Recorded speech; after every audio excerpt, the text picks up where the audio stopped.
இதே டிசம்பர் மாதம் 2023 கிட்டத்தட்ட 800க்கு மேற்பட்ட பயணிகளோட திருச்செந்தூர்லேருந்து சென்னை நோக்கி செந்தூர் எக்ஸ்பிரஸ் அப்படிங்கிற ஒரு ட்ரெயின் அதிவேகமாக போயிட்டே இருக்குது.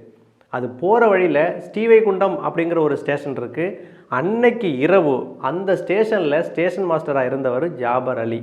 அவர் என்ன பண்ணுறாரு, அந்த ட்ரெயினை தடுத்து நிறுத்துறாரு. காரணம் என்னென்னா, அந்த பகுதியில் ஏற்பட்ட அதிகப்படியான மழையால் ஒருவேளை தண்டவாளத்தில் ஏதாவது பாதிப்பு இருக்கலாம் அப்படின்னு சொல்லி அவர் அதை தடுத்து நிறுத்துறாரு. நீண்ட நேரமாக ஸ்ரீவைகுண்டம் ஸ்டேஷன்லேயே ட்ரெயின் நிற்கிது. இதனால் அதில் இருந்த பயணிகள்லாம் கடுமையான கோபத்துக்கு ஆளாகிறாங்க. நேராக போய் அந்த ஸ்டேஷன் மாஸ்டர் ஜாபர் அலிகிட்ட பிரச்சனை பண்ணுறாங்க.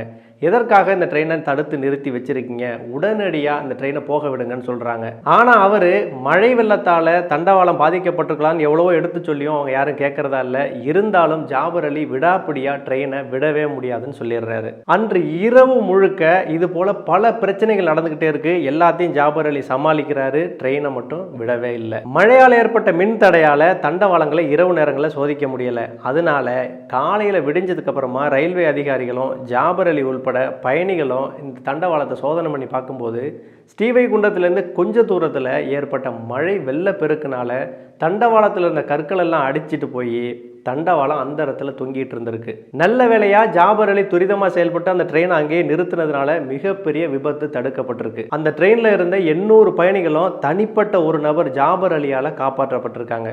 மத்திய அரசு வருடந்தோறும் ரயில்வே துறையில் சிறப்பாக பணியாற்றுற 100 பேருக்கு அதிவிசிஷ்ட் ரயில் சேவா புரஸ்கார் அப்படிங்கிற ஒரு விருதை வழங்கி கௌரவிக்கிறாங்க.